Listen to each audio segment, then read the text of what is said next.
a gente quer dar a maior naturalidade possível nessa conversa com você que está nos acompanhando, e algumas questões surgem aqui à mesa, mas em havendo a necessidade de detalhamento, reitero, por favor, fale conosco pelo chat, conosco posteriormente. Todas as equipes estão à disposição dos participantes, ativos, assistidos, e, na verdade, o plano é seu, né? Então, é importante que a gente tenha condições de atender todos os questionamentos, né? Esclarecer todas as dúvidas. E aí, Eduardo, não menos importante, vamos falar um pouquinho sobre receitas e despesas, talvez agora em apertada síntese, né? Mas eu acho que a gente precisa passar pelo quadro para que os nossos participantes tenham uma ideia de como é que foi o ano de 25 também em relação aos nossos orçamentos. Por favor. Sim, isso é importante falar, porque a Previdata ela tem sido uma prática da Previdata ao longo dos anos gastar menos do que aquilo que ela pode, né? Lembrando que a entidade ela tem um limite de recursos que pode ingressar no plano. Ela não tem, nenhuma entidade ela tem limite de gasto, ela tem limite de receita. Então, o limite da Previdata de receita é 1% sobre os recursos garantidores. E, por conta disso, nosso limite de receita foi de 22.634.000 em 2025. As receitas que foram ingressas no plano foram de 22 milhões, perdão. Foram de 21.457.000 reais. Pois bem, a nossa receita ela ficou em 19.622.000, a receita projetada para o ano, e foi arrecadado 21 milhões.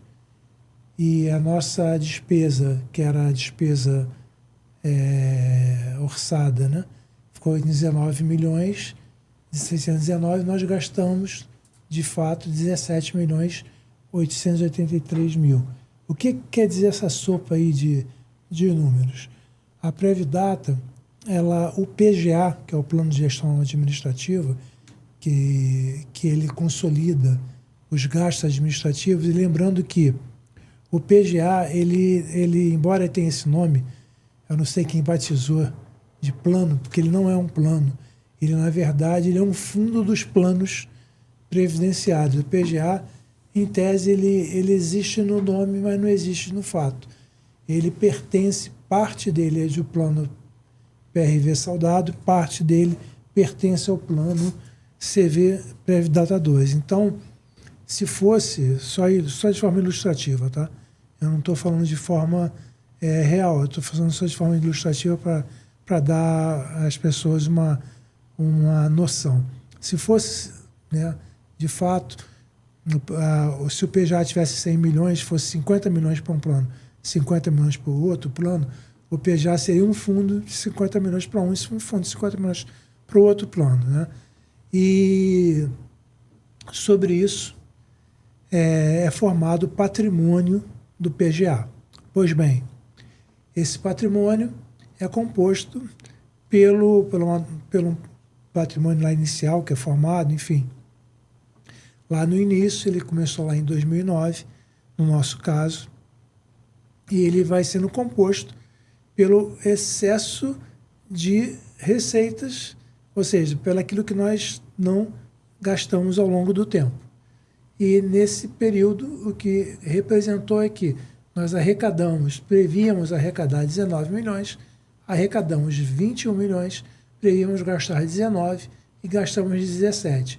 A diferença entre 17 e 21 milhões foi aquilo que ficou no PGA como diferença somando ao patrimônio. Além disso, o PGA tem recursos que rentabilizaram e ali dentro também ficaram como somando ao patrimônio do plano. Então foi um ano muito positivo, que tivemos a rentabilidade dos próprios recursos e mais a diferença entre 21 milhões e 17 milhões que ficaram para o próprio plano como recursos para somar ali ao patrimônio do plano. Então foi um ano muito positivo. Os gastos são divididos, aí lembrando que a Previdata é uma empresa prestadora de serviços previdenciários, ou seja, a Previdata é uma empresa que administra planos de previdência. E como toda empresa que presta serviços, a maior parte da sua composição como prestadora de serviço são gastos com remunerações em cargos trabalhistas sociais e em cargos espontâneos. E sobre esses estão ali divididos. Gastos com remunerações, 34%, em cargos sociais espontâneos, outros 30%. Então, em torno de 65% são gastos de remunerações e encargos. É natural que uma empresa prestadora de serviço tenha essa distribuição na sua fatia de despesas administrativas. Isso é muito natural de uma empresa de prestação de serviço ter essa distribuição. As outras distribuições são serviços de terceiros, são os gastos ali em torno de 21% arredondando.